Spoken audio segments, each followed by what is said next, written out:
Bonjour à tous, j'espère que vous allez bien. Donc aujourd'hui, petit cours pour voir le cours sur les variables aléatoires discrètes en première générale. Donc là, pour le coup, c'est un petit chapitre. On va voir tout le chapitre dans cette vidéo. C'est vraiment un chapitre préparatoire pour l'année prochaine. Voilà.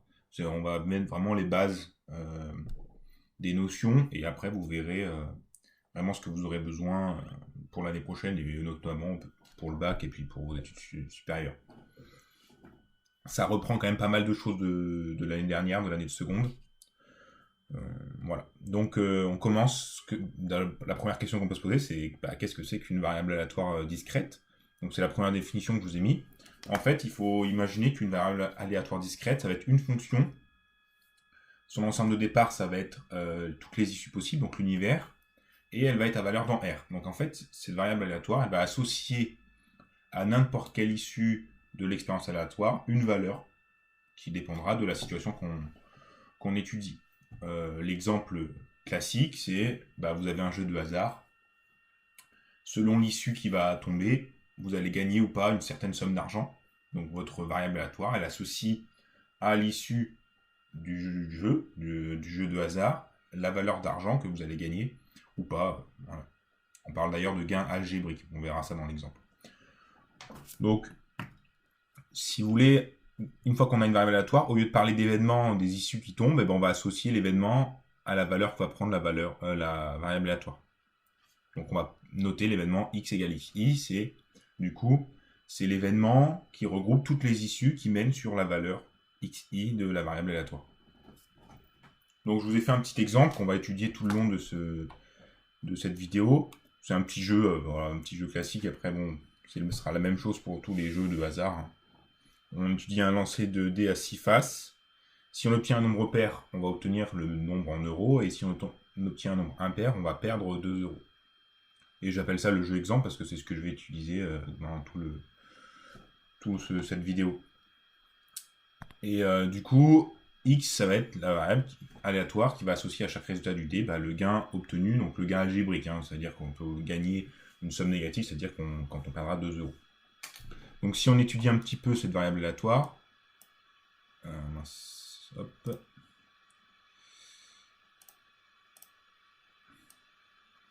Voilà, on va voir quelles valeurs elles peuvent prendre. Du coup, les valeurs que peut prendre x, on va l'écrire comme ça, peut prendre les valeurs. Donc, si on obtient un nombre pair, on gagne cette valeur-là. Donc, on va avoir la valeur 2, la valeur 4. On peut gagner 2, 4, 2 euros, 4 euros, 6 euros. Et sinon, les autres nombres, donc 1, 3 et 5, ils vont tous aller sur la perte de 2 euros. Donc, on va aussi avoir la valeur moins 2 euros. Donc, notre variable aléatoire prend ces valeurs-là. Si je regarde la probabilité, par exemple, que x égale 2, probabilité que x égale à les 4 sera peut-être plus logique, enfin plus logique, moins embêtant. Donc la probabilité que x égale 4, en termes d'issue possible, c'est que le dé tombe sur 4. Donc il n'y a qu'une seule issue sur 6. Si je regarde maintenant la probabilité que x égale moins 2, les issues possibles pour avoir x égale moins 2, donc perdre 2 euros, c'est tomber sur un nombre impair. Donc il y a 3 faces possibles sur les 6 du dé, c'est-à-dire un demi. Voilà, donc après, le calcul des probabilités, c'est la même chose. On calcule les probabilités d'un événement. Donc on va utiliser les mêmes techniques qu'on utilisait en seconde. Là, par exemple, par notre dé, chaque issue est équiprobable. Donc la loi, c'est l'équiprobabilité, etc., etc. Donc on n'a plus qu'à compter le nombre d'issues. Donc c'est ce que j'ai fait. Après, vous avez toutes les méthodes que vous avez vues l'année dernière, tableau à double entrée, construire un arbre, pour pouvoir compter les issues, et du coup après calculer les probabilités des événements. Alors après, ça c'est un petit rappel, on va juste l'écrire un petit peu autrement. On verra ça un petit peu après. La loi de probabilité d'une variable x, on va associer, on va faire un tableau qui donne pour toutes les valeurs possibles de x, toutes les probabilités associées. D'accord? Alors, nous ici, on a un nombre fini d'issues, puisque par exemple, dans notre exemple, on a les 6 faces du dé. Donc on va faire un tableau. Après, vous verrez l'année prochaine, du coup, vous verrez avec des variables aléatoires qui ont un nombre infini d'issues. Et du coup, là, il faudra donner une formule pour chaque issue qui donnera la probabilité en fonction de l'issue que vous obtenez. Vous verrez ça plus tard. Donc, en tout cas, pour nous, si on fait l'exemple, je reprends mon jeu, d'accord? On va faire un tableau. Donc, la loi de x est... Donc, je vais donner un tableau avec les valeurs que peut prendre x. Donc, je vais noter xi, hein, bon, c'est pour donc x1, x2, x3, etc. Et en dessous, je vais écrire à chaque fois la probabilité que x soit égal à cette petite valeur xi. Et je vais faire mon tableau. Donc, on a dit les valeurs, on les a écrites un peu au-dessus. On va les mettre dans l'ordre croissant. 2, 4 et 6. On avait déjà calculé les probas un peu. Hein. On a dit que pour moins 2 c'était 1,5. Pour 2, 4 et 6, bah, à chaque fois, on n'a qu'une seule issue, donc 1 sur 6. Donc là, ça me permet d'avoir la loi de proba. Et en fait, avec cette loi de probabilité, je suis capable de donner n'importe quelle probabilité. Par exemple, si je vous dis la probabilité de gagner plus de 2 euros strictement. D'accord? Bah ça, si je regarde mes issues possibles, c'est en fait gagner 4 euros ou gagner 6 euros. D'accord? Il y a ces deux possibilités. L'intersection des deux, donc si vous voulez, là c'est une union. Comme l'intersection est vide, bah, c'est juste la somme des deux. Donc, je vais mettre plus P de x égale 6. D'accord? Donc ici, ça va me faire 1 sur 6 plus 1 sur 6, ça va me faire 2 sur 6, que je peux écrire en tiers si je veux. Vous voyez, donc avec ce tableau-là de loi, je peux calculer tous les éléments associés à cette variable aléatoire x. C'est ça l'intérêt. Donc après, vous avez dû voir l'année dernière, vous avez certainement parlé d'espérance. Donc là, on va en parler encore un petit peu, et puis on va avoir deux autres marqueurs. Donc, ces deux... Là, ici, c'est des marqueurs qui vont nous permettre de voir comment se situe la loi de probabilité. Un peu comme les statistiques, on voit la moyenne, et on voit d'ailleurs variance écart-type. C'est des indicateurs. Hein. Après, par exemple, pour comparer deux variables aléatoires, par exemple sur un jeu de hasard, savoir lequel on va prendre, etc. On va utiliser ces indicateurs-là. Donc l'espérance, ici, c'est comme la moyenne, quand vous avez la valeur, quand vous avez votre loi de probabilité, vous multipliez, vous faites la somme de la valeur fois la probabilité, vous sommez toutes les valeurs et toutes les probabilités. Alors, je ne sais pas si j'ai été très clair. Pour notre exemple, si je reprends encore une fois la même. L'espérance de x, d'accord? Et vous prenez la première valeur qui est moins 2 et vous la multipliez par sa probabilité. D'accord? Et puis vous prenez la deuxième valeur qui est 2 et vous la multipliez par sa probabilité. Voilà, vous le faites pour chaque. Et après, vous faites l'addition et vous aurez le résultat.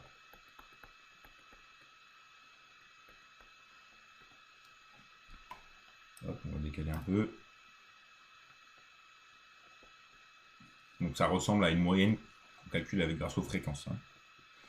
Donc 1, moins 2 fois 1,5, ça va nous faire moins 1.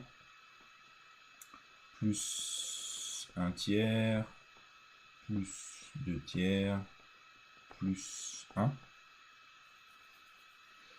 Donc ça va nous faire 1 tiers plus 2 tiers, ça fait 1. 1 plus 1, ça fait 2. Moins 1, ça fait 1. D'accord? Donc cette espérance-là, à quoi elle correspond? Donc je vous ai parlé un peu de moyenne. C'est-à-dire que si je fais un grand nombre de fois ce jeu-là, ce jeu exemple, je le fais un grand nombre de fois, je note tous les résultats, et je fais la moyenne de tous ces résultats, plus cette moyenne-là va se rapprocher de cette espérance. C'est-à-dire plus je vais le faire, plus ça va se rapprocher de cette espérance-là. C'est un petit peu, moi je dis souvent, après c'est peut-être pas correct totalement, mathématiquement, mais ça donne une bonne image, c'est un peu une moyenne théorique. D'accord? Si vous faites 10 fois le jeu, ça ne veut pas dire que vous aurez forcément une moyenne de 1, mais si vous faites 10 fois, puis 100 fois, plus 1000 fois, plus 10 000 fois, puis 100 000 fois, à chaque fois, ça va être de plus en plus proche de 1. Voilà. Ensuite, la variance et l'écart type. On va faire le calcul une fois. Donc là, l'indicateur espérance, c'est savoir en moyenne, en gros, où se situent les valeurs qu'on va obtenir. Variance écart type, c'est savoir si les différentes valeurs qu'on va obtenir, elles sont très hétérogènes, très différentes les unes des autres, ou si elles sont pratiquement toujours. On peut avoir une moyenne ici on a une moyenne de 1, on peut avoir des valeurs qui sont très proches de 1, donc je sais pas, 0,9, 1,2, 0,8, 1,1, etc. Ou des valeurs qui sont très éloignées, je sais pas, 0, 10, moins 5, 4, vous voyez. On peut quand même avoir la même moyenne, mais c'est pas tout à fait le même genre de résultat. Et donc, c'est cette variance-là et cet écart type-là qui va nous permettre de le trouver. Alors, on utilise plutôt l'écart type, mais en fait, l'écart type, on va réussir à le calculer grâce à la variance, pardon. Donc pour la variance, c'est un petit peu le même genre de calcul, même si ça diffère, mais on va prendre à chaque fois chaque couple probabilité valeur et on va faire un calcul et on va additionner pour chaque pour chaque couple. Donc en fait, si vous voyez bien la formule, ici vous avez la probabilité que vous allez multiplier par ce qui est entre parenthèses, c'est l'écart entre la valeur et l'espérance qu'on a trouvé ici, dans notre exemple, qu'on va mettre au carré. D'accord? On va faire ça comme je disais pour chaque couple, on additionne tout, on va obtenir la variance. Ensuite, l'écart type, c'est juste la racine carrée de la variance. Donc si on le fait dans notre exemple, je vais peut-être juste essayer de revoir le tableau. Donc, pour une variance x, hop,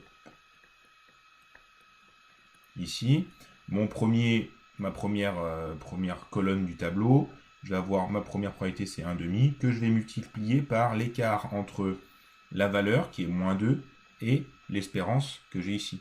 Donc l'écart entre moins 2 et 1, c'est 3, que je vais mettre au carré. Alors après, si vous utilisez la formule comme elle est écrite, c'est x1 moins espérance, ce serait moins 2, moins 1, effectivement, donc ce serait moins 3, mais comme c'est mis au carré, c'est pareil. Donc, vous pouvez penser à cet écart-là. Sinon, vous l'écrivez, il n'y a pas de problème. 1 sur 6 pour le deuxième. La deuxième colonne, donc la probabilité, c'est 1 sur 6. Notre valeur, c'est 2. L'écart avec 1, c'est 1. Puisque notre espérance, c'est 1, je rappelle. Donc l'écart entre 2 et 1, c'est bien 1. Plus notre troisième colonne, toujours 1 sur 6 comme probabilité. Et on regarde l'écart entre la valeur qui est 4 et l'espérance qui est 1. Donc l'écart, c'est 3. Et la dernière colonne, on a encore un sixième pour la probabilité. Et l'écart entre la valeur qui est 6 et l'espérance qui est 1, c'est 5. Donc si vous faites ce calcul-là, on ne va pas faire le détail, vous trouvez environ 10,33. Et donc, l'écart type, c'est la racine carrée et on trouve environ 3,2. Bon, je ne sors pas de ma tête, je l'ai fait les calculs avant, ne vous inquiétez pas. Donc, alors après, petite explication rapide, pourquoi on regarde plus le sigma. Alors, pour vous donner une petite idée, en fait, c'est une distance. C'est un calcul de distance, parce que je vous ai dit, si on regardait en gros, on va essayer de voir si les valeurs, elles sont... En fait, on fait la moyenne des distances de chaque valeur à l'espérance. Et en fait, pour avoir ces distances-là, c'est comme la formule de distance dans un repère orthonormé, on a racine de xb moins xa au carré, etc. etc. Vous voyez, vous retrouvez le xb moins xa au carré, puisqu'on fait la distance à l'espérance.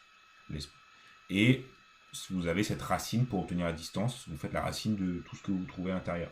C'est pour ça qu'on a le sigma. Ça revient de la même chose. Donc après, pour l'explication hyper théorique, voilà, il faut continuer dans les maths en post-bac si ça vous intéresse. Mais c'est pour vous donner une petite idée, voilà, c'est un calcul de distance. Donc là, sur cet exemple-là,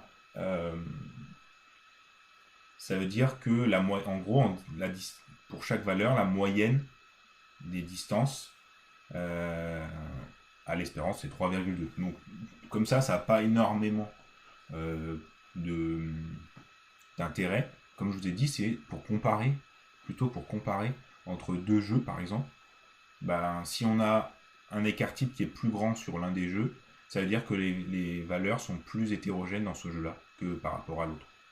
Plus le sigma va être grand, plus les valeurs sont très différentes les unes des autres. Et plus il est proche de 0. Voilà, le cas théorique où il est égal à 0, ça veut dire que toutes les valeurs sont égales à l'espérance. Donc là, on a fini l'exemple. Je vous montre rapidement aussi comment le faire par calculatrice. Alors j'ai pris l'exemple de la calculatrice Numworks que vous avez tous. Alors après, c'est le même principe pour ceux qui ont d'autres calculatrices. En fait, on va utiliser le menu statistique que vous avez vu l'année dernière. Donc si vous savez utiliser le menu statistique de la Casio ou de la TI, bah, c'est encore une fois le même principe. Donc c'est comme l'année dernière, vous remplissez vos valeurs. Ici j'ai rempli les 4 valeurs que peut avoir ma variable, moins 2, 2, 4 et 6, et j'ai mis les probabilités. Ici c'est 1 sur 6. Alors bon, la calculatrice elle met le nombre sous forme décimale. Voilà. Et donc après vous allez dans la partie stats. Et dans la partie stats, vous allez obtenir la moyenne qui va représenter votre espérance théorique, l'écart type et la variance. Voilà, on retrouve les valeurs qu'on a vues précédemment. Voilà, alors après des petites remarques, donc là les premières remarques, c'est que je vous les ai faites à l'oral. La dernière remarque, c'est pour le jeu de hasard dont je vous ai parlé. Si l'espérance vaut 0, on dit que le jeu est équitable, c'est-à-dire que en moyenne, ni le joueur, ni on va dire le casino par exemple, ne gagne d'argent. Si l'espérance est plus grande que 0, ça veut dire que le joueur va avoir tendance à gagner de l'argent au final, en moyenne. Donc c'est intéressant pour le joueur. Et si l'espérance est inférieure à 0, ça veut dire que le jeu est défavorable. Puisque là, ce sera celui qui fait le jeu, pas le joueur, mais celui qui prend les paris, qui va gagner de l'argent. Donc un petit exemple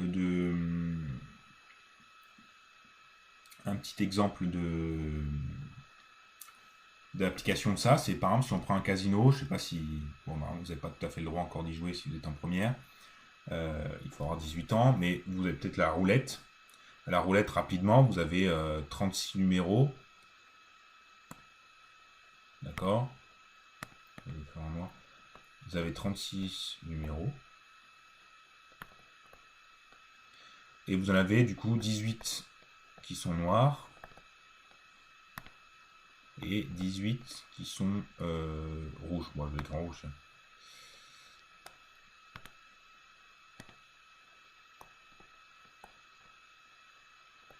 D'accord. Ça, c'est un peu le but de base. Après, vous verrez que c'est pas tout à fait comme ça. Vous allez voir pourquoi.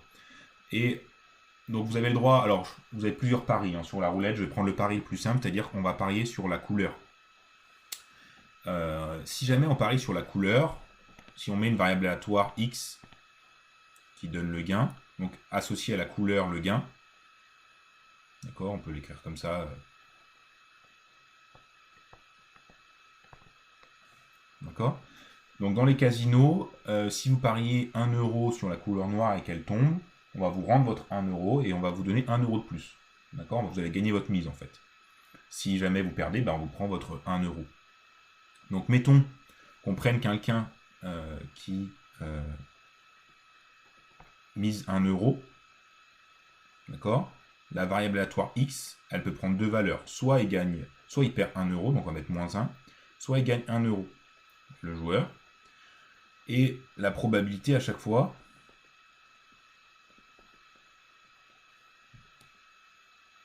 du coup c'est 1,5, puisque c'est 18 sur 36 et 18 sur 36. Si on calcule l'espérance, assez rapidement, on voit que l'espérance de x, ça va être moins 1 fois 1,5, plus 1 fois 1,5, ça vaut 0. Donc là, ça voudrait dire que le jeu est équitable. Mais pour le casino, c'est pas intéressant, on ne va pas faire un jeu équitable, parce que ça veut dire que sur un très grand nombre de parties, il faut imaginer qu'un casino c'est un bon exemple, parce qu'il y a un très grand nombre de parties, vu qu'il y en a qu'on continue toute la journée. Et ça voudrait dire qu'en moyenne, le casino il gagne 0 euros, donc ça, pour lui, ça n'a aucun intérêt. Donc ce qu'ont fait les gens qui ont créé des casinos, ils ont rajouté une case, plus une case qui est verte, sur lequel on... du coup, on peut parier que sur les couleurs, on peut parier que sur noir et rouge.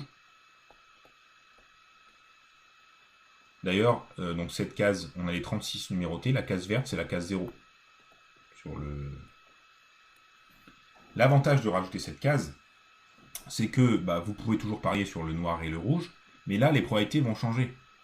Puisque vous n'allez pas avoir 18 sur 36, Mais pour le gain, donc pour les noirs, mettons que ce soit le noir sur lequel vous pariez. On va continuer en bleu. Cette fois, vous allez avoir 18 sur 37. Et puis, pardon, c'est l'inverse. C'est sur le gain. Donc là, vous allez avoir 18 sur 37.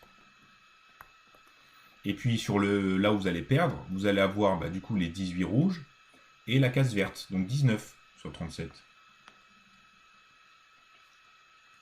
Et quand vous radez les probabilités, du coup, votre espérance, ça change aussi. Hein, vous allez avoir moins 1 fois 19 sur 37. Et 1 fois 18 sur 37. Et du coup, vous allez obtenir moins 1 sur 37. Donc là, le casino, maintenant, votre jeu, il est défavorable aux joueurs. Donc le casino, sur un très grand nombre de parties, il va gagner de l'argent. Donc ça vous paraît pas beaucoup, mais je vous rappelle que c'est une moyenne. Donc ça veut dire que sur un très grand nombre de parties, il va gagner en moyenne 1 sur 37 euros. Quoi. Quand on parle de la mise de 1 euro, on ne mise pas forcément 1 euro. Ça fait environ 0,03 si on arrondit. Donc ça veut dire que si vous faites, je sais pas, 1000 parties, en moyenne, le casino va gagner 1000 fois moins 0,03. Donc ça veut dire que il va gagner 30 euros en moyenne. Bon, sachant que 1000 parties, ça va vite dans un casino. Et qu'on ne mise pas forcément que 1 euro. Donc vous voyez qu'à la fin, lui, le casino, il va gagner de l'argent, ce qui est le but de son entreprise. Hein. D'accord ? Voilà, donc c'est une des applications qu'on peut voir de ce qu'on a vu avant, de l'espérance.